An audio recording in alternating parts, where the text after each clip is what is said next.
Então, boa noite. Para aqueles que ainda não me conhecem, eu me chamo David Jansen Pinheiro Pesses, sou psicólogo, psicanalista, pastor, presidente da Ordem Nacional dos Psicanalistas. O que pode parecer um grande antagonismo, porque muita gente acha que a psicanálise ela é ateia, que ela é uma técnica que exclui a existência de Deus, porque ela é uma técnica que rechaça a religião. Eu arrisco dizer que quem acredita assim não está enganado. Pelo menos não totalmente enganado.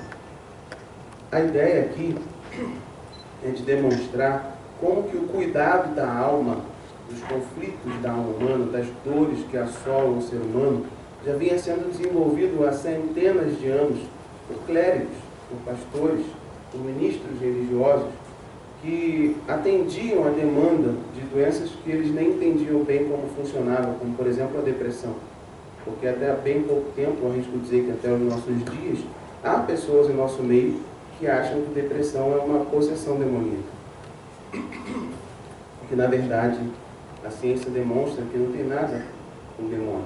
Pode ser, evidentemente, que aqueles que acreditam, como eu, em demônios, entendam que o demônio pode utilizar qualquer coisa para destruir a vida daqueles que ele quiser. Mas não necessariamente que a depressão é uma manifestação demoníaca, porque a depressão é uma doença. E o demônio pode te induzir, para aqueles que creem dessa forma, a ter qualquer pensamento que no futuro vai se desencadear no processo depressivo. Mas eu também não posso excluir a possibilidade de que uma pessoa dentro da igreja que não esteja sob nenhuma possessão demoníaca manifeste uma tremenda angústia, uma tristeza profunda e que da mesma forma desencadeie-se um processo depressivo. E eu não posso dizer, como eu já vi muitas vezes, pastores dizendo que venha para o culto de libertação e não vá para um psicólogo, ou não vá para o médico, ou não tome remédio, pare com o remédio que o psiquiatra mandou você tomar. Eu acho isso um grande problema. Porque a gente precisa entender que a doença ela pode ser espiritual, mas que ela pode ser emocional e que ela pode ser bioquímica. Existe um cérebro, existe um mecanismo de atuação nesse momento, onde químicas estão acontecendo, sódio, potássio, endorfina, dopamina, noradrenalina, tudo isso está aí dentro da sua cabeça, no seu sistema nervoso, agindo da forma para a qual o Criador achou benéfico, achou digno colocar. Então, sendo eu cristão, como que eu consigo desenvolver uma atividade que aparentemente é tão conflitante com aquilo que o Evangelho propõe? Como que eu posso atender uma pessoa e não falar de Deus para ela? Alguns estiveram na minha palestra, na minha pregação ontem à noite, e entenderam que a gente fala de Deus mais do que com palavras. Então eu acredito que o trabalho de um religioso que se propõe a ser psicólogo, que se propõe a ser terapeuta secular, ele não precisa falar com palavras, mas ele precisa expressar esse Deus na sua conduta. E como que a gente expressa Deus na nossa conduta, principalmente no meu trabalho? Quando eu me oponho a aconselhar alguém a se separar do seu marido, quando eu me oponho a aconselhar alguém a ter um relacionamento extraconjugal porque o problema dela é falta de sexo. Mas eu tenho visto muita gente fazer isso, muitos colegas fazerem isso indiscriminadamente porque não têm os mesmos valores que eu.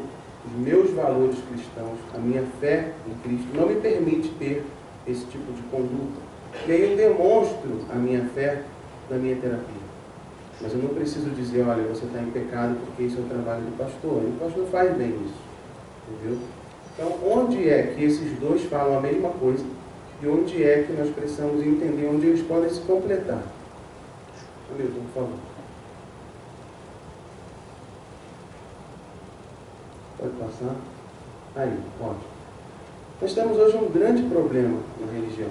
E eu falo isso com muito pesar, porque existe um livro que eu tenho aqui até para demonstrar, que é o Freud versus Deus, que esse psiquiatra cristão americano, olha que legal, psiquiatra cristão americano. Nos Estados Unidos, o camarada pode dizer que é psicólogo cristão, ou que é psiquiatra cristão, ou que é qualquer coisa cristão. Porque a Constituição Federal Americana é cristã. Os Estados Unidos foi fundado por um grupo de dissidentes que vieram da Inglaterra como a religião puritana, que é um evangelho bem mais rígido do que o nosso, e foram para novas terras, colonizaram os Estados Unidos e fundaram aquele país com base numa fé cristã. O Brasil não é um país cristão. O Brasil é um país laico. A Constituição Federal Brasileira diz que é livre a manifestação de qualquer religião. Então eu não posso dizer que existe uma psicologia cristã, porque eu teria que dizer que existe uma psicologia umbandista, uma psicologia kardecista, uma psicologia budista, uma psicologia de qualquer outra religião, e a proposta não é essa. Existe uma psicologia que precisa estar capacitada para atender indivíduos de todas as fés. Nós somos um país laico. Então não discrimino o conceito de psicologia quando ele diz: não atrelem o título de psicólogo a questões ideológicas, a questões políticas, a questões religiosas, porque o Brasil é livre, o Brasil é laico, certo? Mas não que as ferramentas da psicologia não sejam extremamente eficientes para ajudar pessoas, e aí qualquer pessoa de qualquer fé, a desenvolver um bom trabalho. Principalmente se essas ferramentas da psicologia são a psicanálise. E quando eu falo de psicologia, eu falo de muitas linhas. E aí a gente vai ter, por exemplo, na faculdade, um pouquinho de cada uma. Eu arrisco dizer para um público até mais técnico, que qualquer um que tivesse formado em psicologia saberia pouco de Gestalt, saberia pouco de psicanálise, saberia pouco de Jung, saberia pouco de todas as linhas. Porque 1 ou 2 períodos no máximo de cada uma para falar coisas muito superficiais. Então, se você quer se aprofundar de fato numa linha que mais lhe chamou a atenção, você precisa fazer especialização. E aí você se torna um psicólogo especialista em análise junguiana, um psicólogo especialista em psicanálise. Então, a psicanálise é uma ferramenta que pode atender ao psicólogo, mas que pode atender o pastor, que pode atender o conselheiro, que pode atender o marqueteiro, que pode atender o vendedor, que pode atender o pai de família. Porque no momento em que eu entendo como que os meus filhos se desenvolvem, eu me torno um pai melhor.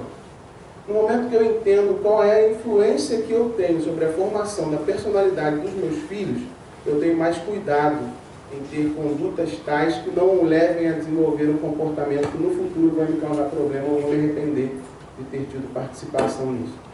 Ou, no mínimo, vão me dar o entendimento de o que não devo fazer, porque lá na frente meu filho vai ter essa ou aquela conduta. Eu não estou dizendo, obviamente, eu não estou excluindo a responsabilidade individual dos indivíduos adultos sobre a sua própria atitude. Eu estou dizendo que uma criança de 3, de 4, de 5 anos não tem capacidade cognitiva para entender o que é certo e o que é errado, que ele vai repetir o comportamento que ele viu você fazer. E a psicanálise vai ensinar isso. Entendeu? Então a psicanálise devia, para mim, ser ensinada nas escolas. Primário, você devia aprender qual é a tua responsabilidade na educação dos filhos. Qual é a tua responsabilidade no lidar com o outro. Qual a responsabilidade que você tem em falar com o outro. Porque se eu estudo psicanálise, eu estudo a fala, porque a psicanálise é a cura pela fala.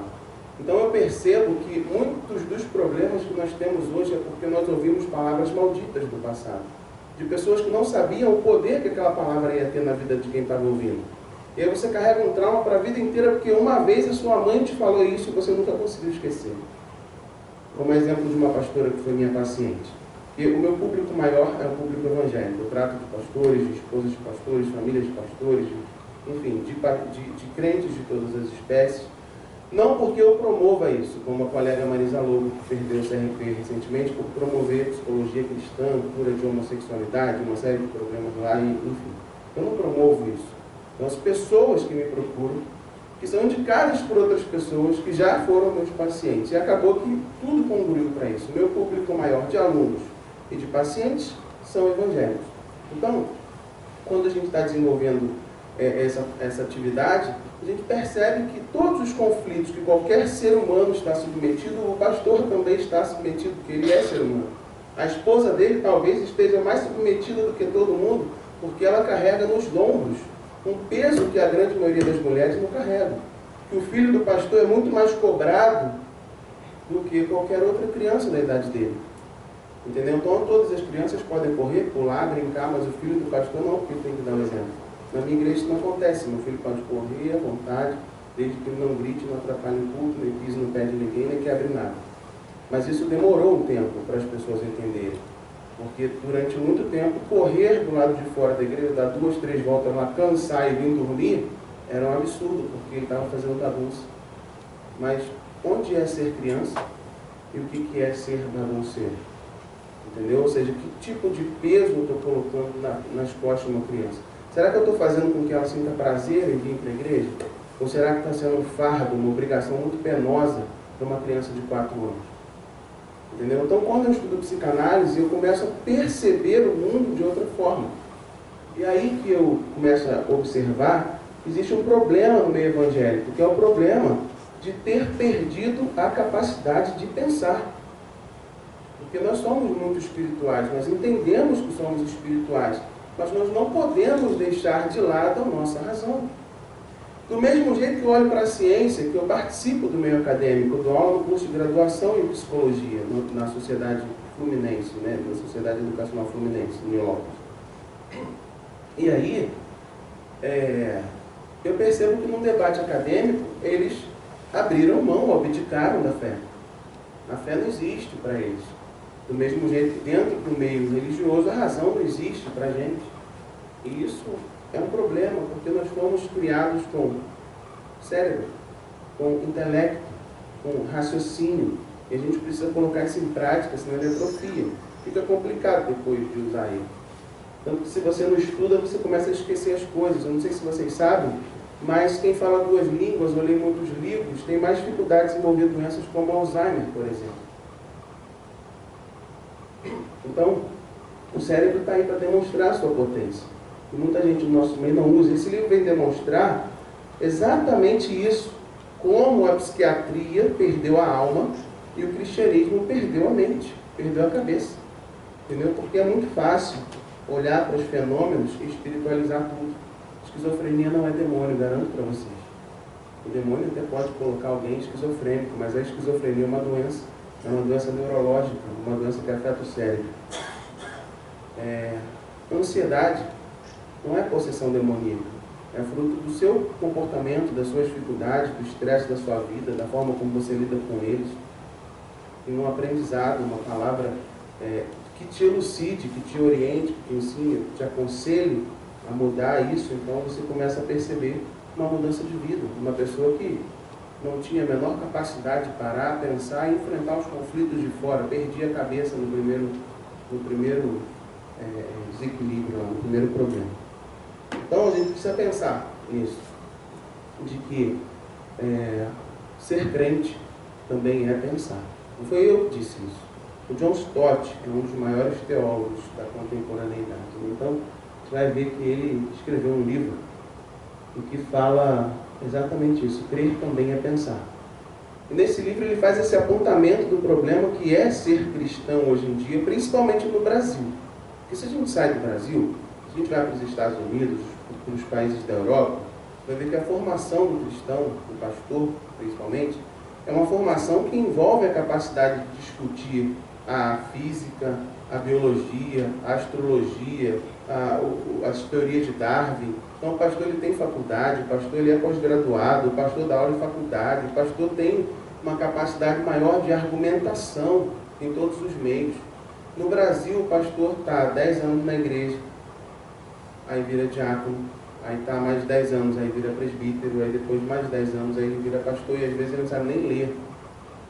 Eu não estou dizendo que isso não pode ser possível, eu estou dizendo que isso é perigoso, porque a gente começa a criar líderes que não têm essa maturidade ou essa capacidade de realmente cuidar das famílias, cuidar das vidas, não entende a doença, não entende que a interferência dele pode ser potencialmente perigosa, ele pode fazer mais mal do que bem. E é o que eu tenho visto. Eu vou dar alguns exemplos para vocês de líderes que fizeram mais mal do que bem. O John Stott ele vai dizer isso: a mente cristã tem se deixado degenerar num grau de debilidade e de forma tão despreocupada, sem paralelos na história cristã. Não é fácil achar as palavras certas para exprimir a completa perda de moral intelectual na igreja do século XX. Não se pode caracterizar este fato sem recorrer a uma linguagem que parecerá ser histérica e melodramática. Não existe mais uma mente cristã. ainda há certamente uma ética cristã, uma prática cristã, uma espiritualidade cristã, mas na condição de um ser que pensa, o cristão moderno já sucumbiu à secularização. Não sei se todos concordam com isso, mas eu acho que ele não estava totalmente errado se ele olhar para o cenário geral da igreja brasileira. E olha que ele é americano, ele está falando isso para o público dele. Se lá nos Estados Unidos está assim, se ele viesse aqui ele ia se assustar. Próximo. Como seres que pensam, todos agora estão convidados a refletir sobre os fatos que serão abordados nesta palestra, com o intuito de avaliar as inúmeras similaridades entre o trabalho do psicanalista e do pastor como um curador de almas. Eu não estou aqui nem para defender o lado A e nem para defender o lado B. Eu estou aqui para demonstrar as características de cada lado, para que vocês, como seres pensantes, reflitam e criem suas conexões neurais. Próximo. Então, psicanalistas e pastores tratam da mesma coisa, dos conflitos da alma humana, das angústias e dos sentimentos humanos. A única coisa que difere é o conjunto de valores e crenças específicas de cada abordagem. Então, a gente vai perceber que, quando você tem um sofrimento e você é cristão, você procura quem? Pastor. E você acredita que o gabinete pastoral vai ser suficiente para resolver os seus problemas, porque o pastor vai primeiro te ouvir. E o psicanalista faz o quê? Ouve. O psicanalista, você deita no divã e fala, e o psicanalista te ouve. Então, ouvir e ouvir é a mesma coisa. E aí você espera que você tenha uma palavra que vá resolver o teu problema. Então, quando o pastor te dá uma palavra, você busca nessa palavra a solução. E quando o psicanalista te dá uma palavra, ou te dá uma devolução, e que na verdade ele não te dá uma resposta pronta, e talvez esteja aí a diferença, porque o pastor ele vai te dizer, olha, você tem que fazer isso, isso e isso, porque a Bíblia diz isso, isso e isso. E o psicanalista vai dizer, o que você acha que é melhor fazer nessa situação? Ele vai levar você a refletir sobre aquilo. Então a única diferença é essa, mas a devolução acontece, a palavra que eu busco, a resposta que eu busco, ela aparece em ambas as colocações, em ambas as abordagens. Próximo. Vejamos a seguir, então, a incrível semelhança dos principais conceitos psicanalíticos com alguns ensinamentos bíblicos. Vamos lá. Aí eu tenho, por exemplo, a cura pela fala. A cura pela fala aconteceu da seguinte forma. O Freud, antes de desenvolver a psicanálise, ele era um neurologista. Ele era um médico que estudava os fenômenos neurológicos. E ele tinha tudo para ser crente. Ele era filho de judeus. Ele era convertido ao catolicismo, né? Então ele era cristão. A babá dele levava ele para a missa desde pequeno. Ele tinha muita afinidade com essa cuidadora, com essa babá. E alguma coisa aconteceu no desenvolvimento dele que ele se tornou ateu. Eu acho interessante porque um outro cara que a gente vai citar aqui, ele tinha tudo para ser ateu e ele se tornou o maior defensor do cristianismo do século passado. C.S. Lewis, escritor das Crônicas de Nárnia. E aí a gente vai ver que a cura pela fala surgiu no momento em que o Freud começa a estudar a mente, depois que ele vai estudar a hipnose com Charcot. Coisa do diabo legal. Falou que é hipnose da moça. Ele vai armar uma fogueira aqui para queimar os outros. Mas, gente, eu estava conversando com o Márcio aqui embaixo. Minha avó era baiana, vinha do interior da Bahia, e usava erva para fazer chá para curar tudo. Então, você estava com dor de barriga, era uma erva tal. Você estava com dor de cabeça, era uma erva tal. Você estava com prisão de ventre, era uma erva tal. Muita gente ia dizer, tua avó era macumbeira. Eu ia dizer, minha avó morou no interior. Entendeu? Mas por que iam dizer que a minha avó era macumbeira? Porque na Umbanda, na Quimbanda, usam ervas para fazer vários tipos de tratamento. Mas a erva é do diabo? Bom, eu acho que foi Deus que criou as plantas. E se as ervas estão sendo usadas de maneira inadequada, eu não posso dizer então que elas não têm eficiência, que eu não posso utilizá-las porque ela é do diabo. Mas os crentes têm essa mania feia de dar as coisas para o diabo. Infelizmente, é verdade. E aí, a gente começa a estudar a hipnose de forma médica, porque hoje existem sociedades diversas que estudam o fenômeno, que é a mente humana, que é a profundidade da mente humana, que na verdade foi Deus que criou com todos esses mistérios, a gente só usa 10% dela.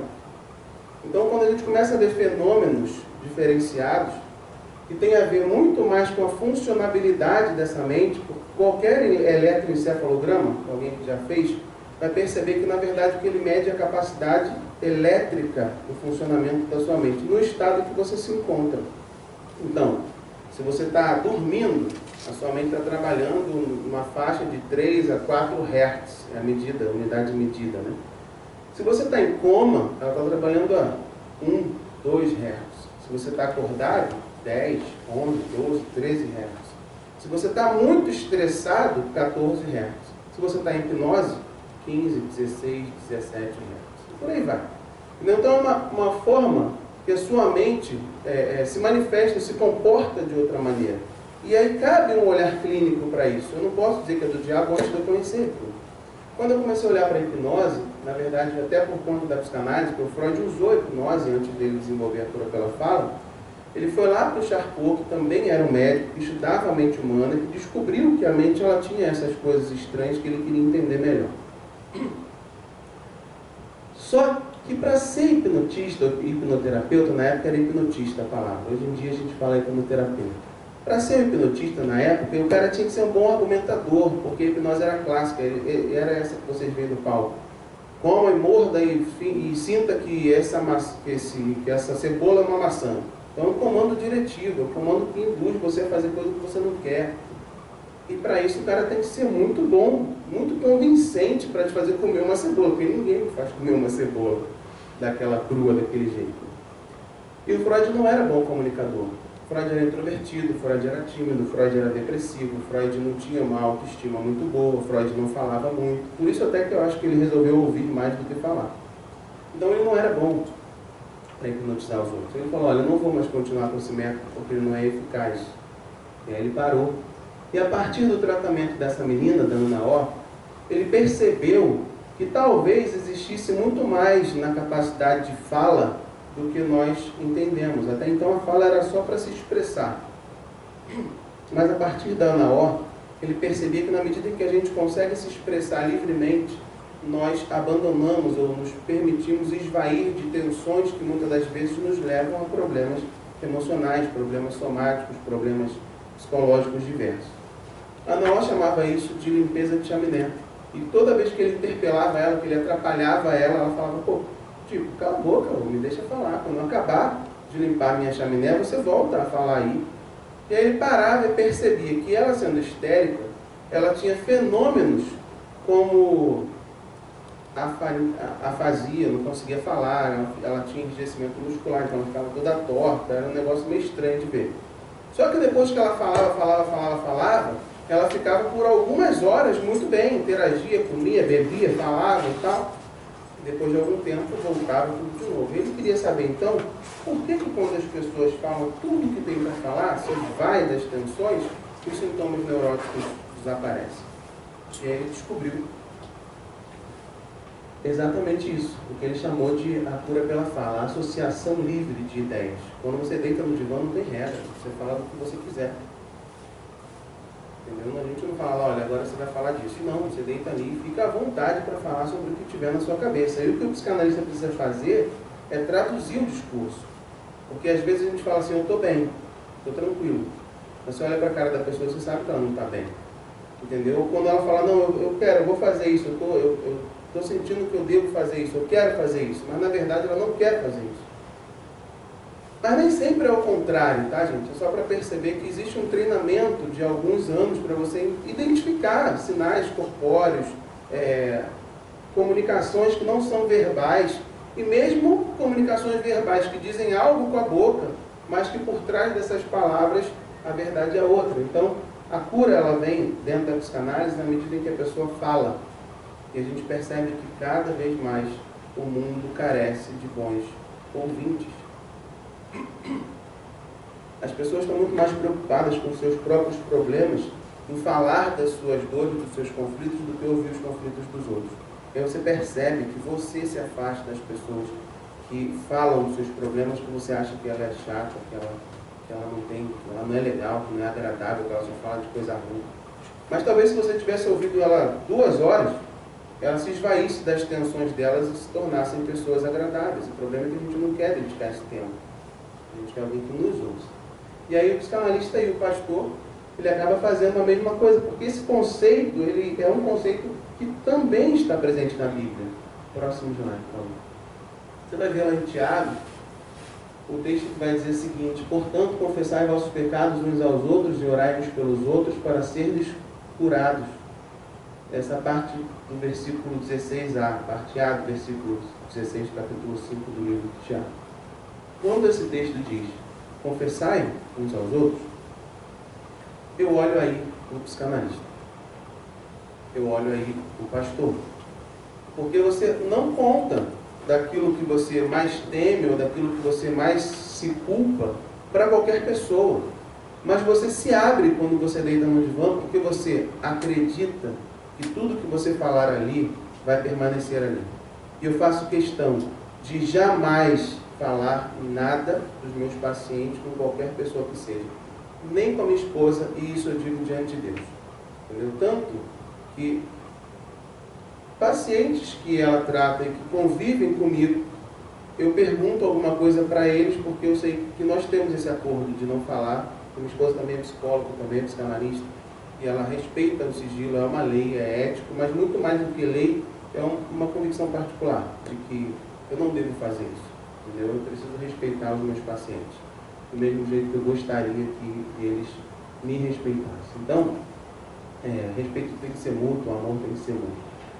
Quando eu falo confessar seus pecados uns aos outros, eu falo de alguém que não comentaria seus maiores medos, seus maiores erros, que não abriria isso para ninguém, mas que tem condições de fazer isso para quem ele confia, para o pastor, para o psicanalista, para o terapeuta. E no momento em que ele faz isso, só de falar parece que sai um peso das costas. Um grande alívio falar desses problemas, falar dessas vivências. E aí, o texto vai dizer que esse indivíduo vai ser perdoado do pecado dele, salvo, vai para o céu, porque ele confessou os seus pecados? Não. O texto vai dizer que ele vai ser curado. Agora, curado de quê? Curado do mal que vai ser carregar aquele peso dentro dele para o resto da vida. Aquela culpa que vai se tornando cada vez maior dentro dele ou dentro dela para o resto da vida. Então, se eu carrego isso, e hoje, se você estuda medicina psicossomática, que é aquela que diz que a emoção, que os sentimentos interferem no seu corpo físico, você vai ver pessoas que engravidam, que têm manifestações de gravidez psicológica, que tem leite no peito, que a barriga cresce, que para de ovular, que na verdade não tem bebê nenhum ali dentro. Isso só serve para demonstrar o poder criativo da mente das pessoas. E aí, se eu começo a carregar sentimentos ruins dentro de mim, certamente eu vou começar a ter problemas de diversas ordens, físicos, psicológicos, emocionais. Então a medicina psicossomática hoje até classifica, não sei se alguém aqui já ouviu, que pessoas que guardam muita mágoa têm mais tendência a desenvolver câncer. Então quando a Bíblia fala, olha, se confessa, não guarda isso para você porque vai te deixar doente. O problema é que a gente hoje fala com as pessoas, confia nas pessoas, e elas não são éticas com a gente. E aí amanhã ou depois, todo mundo está sabendo da nossa vida. Então é mais fácil a gente guardar e conviver com aquela dor, ou se tornar doente, do que ter a sua vida exposta. Mas e orar uns pelos outros, doutor ou pastor? Porque a Bíblia diz que eu tenho que orar. Orar é psicanálise? A psicanálise pode orar? Orar não é uma técnica psicanalítica. Mas o que significa orar? Quando eu oro por alguém, eu faço o quê? Intercedo por ela. Eu me preocupo com ela, eu busco encontrar a solução para o problema dela, acreditando que Deus é que tem essa solução, e eu oro por ela para interceder por ela diante daquele que eu acho poderá ter uma atitude de resolver esse problema. Eu chamaria isso na psicanálise de responsividade. Responsividade é a característica de trazer para si a capacidade de resolver os problemas dos outros. Isso é potencialmente perigoso, porque nós sabemos que nós não temos essa capacidade. Mas se eu tenho uma relação tal com o meu paciente, que eu quero encontrar a resposta para o problema dele, eu preciso trazer para mim a responsabilidade de vasculhar na mente dele, de vasculhar na história dele, de buscar conhecimentos dentro e fora da cabeça, da mente dele, que possam levar à solução do problema. Ou seja, de alguma forma eu estou secularmente intercedendo por ele, buscando resolver o problema dele, me comprometendo com ele. Então, enquanto o religioso vai orar, o psicanalista vai ter uma conduta muito similar, só que fora da religião. Eu consigo perceber que o método que o Freud desenvolveu, na verdade, ele não desenvolveu, ele já existia muito antes de Freud. Ele adaptou. O que nenhum psicanalista pode, nesse momento, desacreditar, né? Porque pouca coisa na psicanálise foi criada por Freud. A grande maioria foi adaptada. O mito do Édipo Rei já existia, o Narciso já existia. Então ele pega muita coisa do conhecimento grego, clássico, da filosofia, e adapta a uma nova realidade clínica, entendeu? Mas pouca coisa ele criou. Tem coisas que ele realmente criou, conceitos que ele criou e que se tornaram muito conhecidos, mas a grande maioria das coisas já existiam, e a Bíblia já falava sobre elas. Próximo. O Freud não era contra a psicanálise ser praticada por leigos. Nesse caso, leigos não médicos, tá? Como a gente pode observar num texto muito conhecido dele, num livro chamado A Questão da Análise Leiga, onde ele defende a psicanálise ser praticada por pessoas que não sejam da área médica. E ele vai dizer que em matéria de psicanálise, tanto os médicos quanto os leigos não sabem coisa nenhuma. Então não há diferença entre um e outro. Todos vão começar a aprender a psicanálise do zero, então ela pode ser praticada por leigos. E ele também não era contra, nem tampouco contra, perdão, a psicanálise ser praticada por religiosos, como a gente vai ver a seguir. Esse livro aqui, ó, Cartas de Freud a Pfister. Oscar Pfister era um pastor protestante, contemporâneo de Freud, que estudou psicanálise e que não deixou de ser pastor e jamais deixou de ser religioso. E durante 30 anos, como não existia internet naquela época, nem e-mail, nem WhatsApp, nada disso, eles trocaram correspondências, eles se comunicaram por cartas. E esse livro traz algumas dessas muitas cartas que a filha de Freud preservou. Porque se tem uma coisa que o velhinho fez que eu achei muita maldade, foi queimar tudo que ele tinha, de correspondência, de história pessoal. Ele falou que ele ia dar muito trabalho para os biógrafos dele, porque ele não deixou nada para facilitar a vida dos caras. E essas cartas, a filha dele conseguiu resgatar de uma lixeira.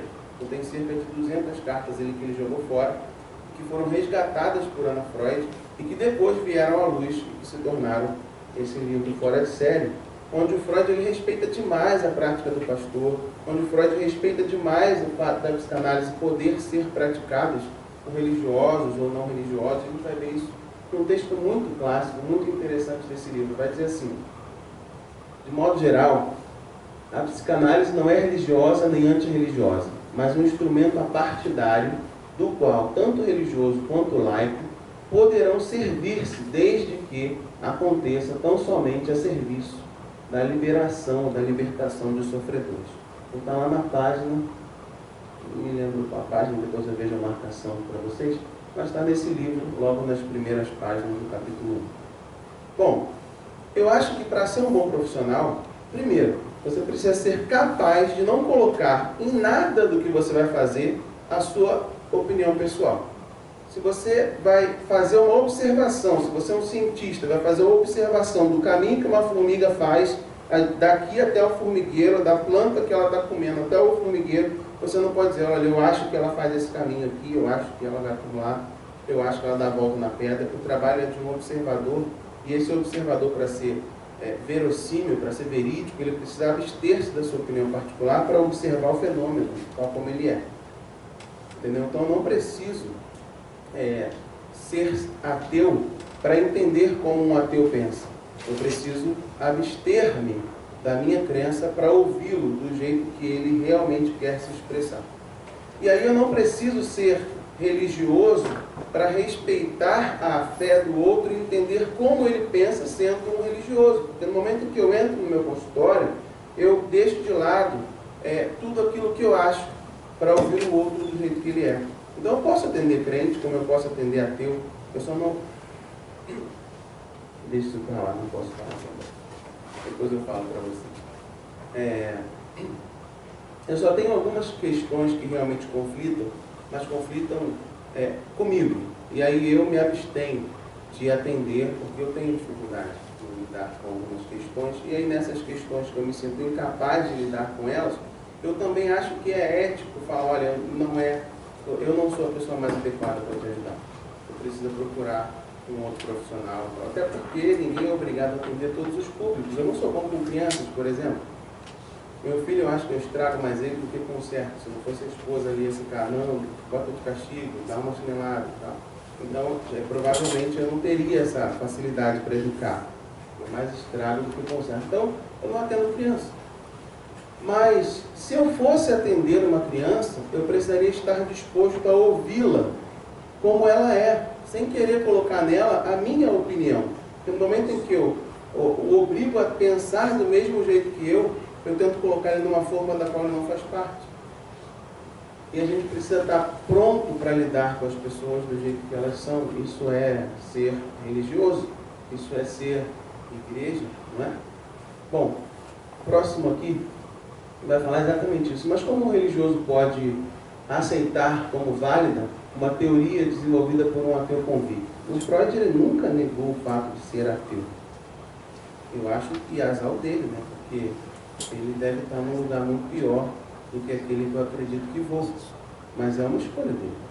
Ele tem a opção de escolher acerca da vida dele. Decidiu o que ele quer fazer da vida dele. Agora, isso não muda o fato de que o que ele deixou de legado é muito maior do que ele próprio acreditava. Porque alguém perguntou certa vez para o Freud se você acha que a psicanálise pode resolver os problemas do mundo, o problema das pessoas.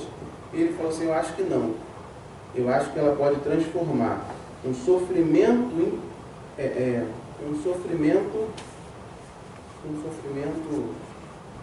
incontrolável, gigantesco, numa tristeza comum. É o máximo que a psicanálise vai conseguir fazer. Você pega um sofrimento insuportável e transforma ela numa tristeza comum. Mas ele acreditava que viver era uma desgraça, né? Que a vida era terrível. E a experiência de estar no mundo era catastrófica. E a gente usava de religiões ou de enganos, porque para ele a religião era um grande engano, ou uma grande ilusão, para não nos confrontar com esse nosso medo. Mas, gente, é a opinião particular dele. O método que ele criou funciona. Nem todos os psicanalistas são freudianos. Aliás, tem mais de 200 profissionais que entraram para a história depois de Freud. Lacan, Melanie Klein, Adler, Jung, e por aí vai. Então a psicanálise não se resume a Freud. O fato dele ter sido ateu não desmerece aquilo que ele criou. Próximo. É bem simples, basta a gente agir conforme o que foi ensinado lá no texto de 1 Tessalonicenses 5:21. O texto é brilhante, porque ele diz o seguinte: olha, aprende todas as coisas, se instrui em todas as ciências, examina tudo com cautela e retém aquilo que for bom. Então nós somos ensinados a fazer isso, mas na prática a gente não faz isso. Porque tudo que conflita a nossa fé, a gente abandona, a gente diz que não serve, a gente diz que é do diabo, mas a gente não se aprofunda em conhecer aquilo ali. Então hoje, eu não concordo com Freud com uma série de coisas. Eu não acho que a religião seja uma ilusão, eu não acho que Deus não exista, eu não acho muita coisa. Mas eu vou lá e converso, debato com qualquer outro psicanalista, ou com qualquer ateu que acredite nisso, e falo, olha, o Freud ele dizia isso por causa disso, ele acreditava nisso e nisso, mas eu não concordo com ele nesse aspecto, por isso, isso e isso. E é a minha opinião, que a psicanálise ela é uma técnica livre e plenamente adaptável. A gente aplica a psicanálise, por exemplo, a psicanálise infantil, que a Melanie Klein especificou-se nessa área, desenvolveu-se nessa área, criou essa abordagem, que o Freud ele não foi muito profundo em falar de psicanálise quando aplicada ao tratamento da criança. O Freud ele também não foi muito profundo em falar da psicanálise no tratamento do idoso. Ele trata de problemas de jovens e adultos. O Lacan pega a psicanálise, diz que é psicanalista freudiano, mas ele cria uma abordagem teórica de psicanálise que não tem nada a ver com o que o Freud falou. E aí ele diz, qualquer um pode ser lacaniano, eu sou freudiano, mas tu lê a obra dele, não tem nada a ver com o que o Freud falou. Então ele criou outros novos conceitos que deu o nome de psicanalítico, mas que o Freud mesmo não concordava com boa parte deles. E não deixou de ser psicanálise por isso. Ou seja, ele usou a liberdade de pensar dele, pegou um conceito e aplicou a realidade dele. Do mesmo jeito que eu quero crer que as pessoas façam com a psicanálise. Porque eu vou pegar um conceito, vou aprender o que ela tem de bom e vou aplicar à minha realidade. Eu não preciso reproduzir o que o Freud falou. Eu não preciso pensar na mesma caixa que o Freud ou que qualquer outra pessoa. Porque eu sou livre para ter as minhas próprias conclusões, as minhas próprias convicções. Eu consigo pegar, por exemplo, teologias e que nem por serem teólogos extremamente conhecidos, escreveram coisas que eu concordo. O cara era crente, o cara era religioso, ele escreveu uma linha teológica, ele falou que, por exemplo, deixa eu pegar uma teologia que eu acho que é bastante herética. Alguém consegue se lembrar de alguma? Vamos pegar uma que vocês não gostam muito, tá? De que Deus escolheu alguns para serem salvos e outros para ir para o inferno. A teologia do João Calvino. Vocês concordam com ela? Pô, mas o cara era crente, ó. Você tem que concordar com ele? Não. Você tem direito de pensar sobre isso, de não concordar com ele. Né? Do mesmo jeito que eu sou psicanalista, eu não tenho que concordar com tudo que o Freud falou, nem com tudo que o Lacan falou, nem com tudo que qualquer outro falou. Eu sou psicanalista também, eu penso do jeito que eu quiser sobre essas questões. Cabe, logicamente, eu fundamentar a minha teoria com base em conceitos que são fundamentais, que são basilares. Qual é o conceito fundamental da psicanálise? Existe o inconsciente. Qualquer psicanalista precisa acreditar que existe um inconsciente, ou seja, uma parte de você que você mesmo não sabe, e esse inconsciente te motiva a fazer alguma coisa. Então, eu posso dar, por exemplo, alguns exemplos. Eu vou dar um só. Então, a pessoa tem dificuldade em se expor em público, tá? Tem dificuldade de se expor em público. Então, toda vez que ela sobe num local como esse aqui, ela se sente incapaz, ela sente-se, principalmente se for num púlpito, tá? Se ela sobe num púlpito, ela usa poucas palavras, ela não prega porque ela se sente indigna de estar ali, ela se sente incapaz de falar algo da parte de Deus.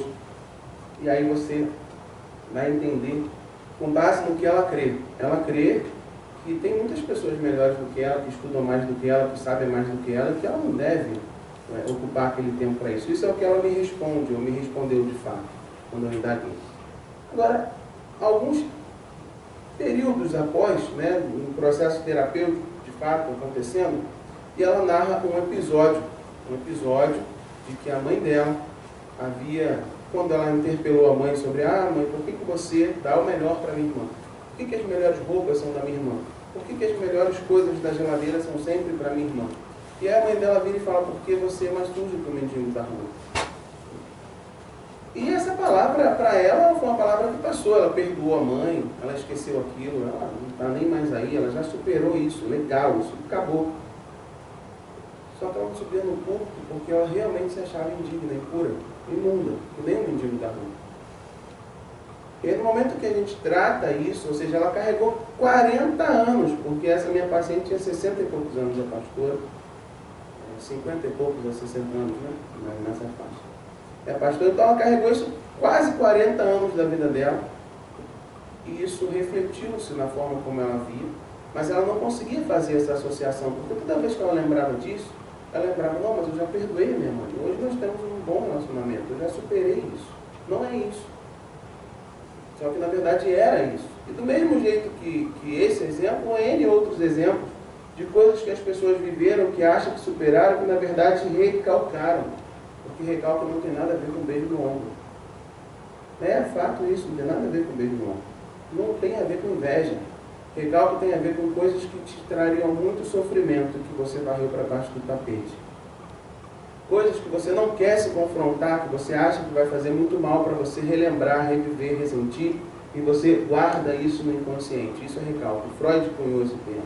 Antes dele não existia essa palavra. Então ele falou, olha, recalque é um mecanismo de defesa da sua mente, que vai pegar tudo que é doloroso e vai colocar num lugar que você nunca vai ter acesso.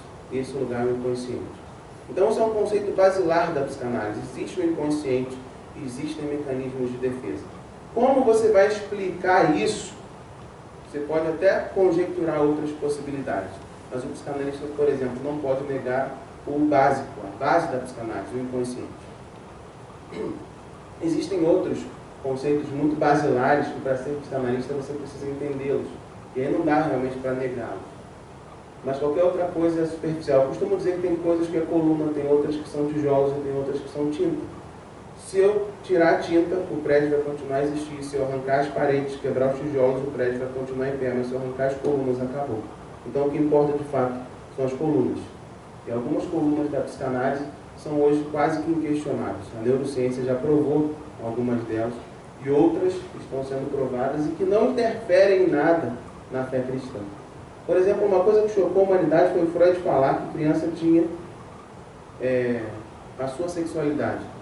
Porque até bem pouco tempo as pessoas achavam que criança era um anjo, um santinho, não faz mal a ninguém. Criança morreu e vira anjo. Mas o Freud falar que as crianças vivenciam experiências desde muito novos chocou a sociedade do século passado. Hoje todo mundo percebe isso, todo mundo consegue ver isso acontecendo, todo mundo entende esse desenvolvimento das crianças, porque isso era verdade, ele teve uma percepção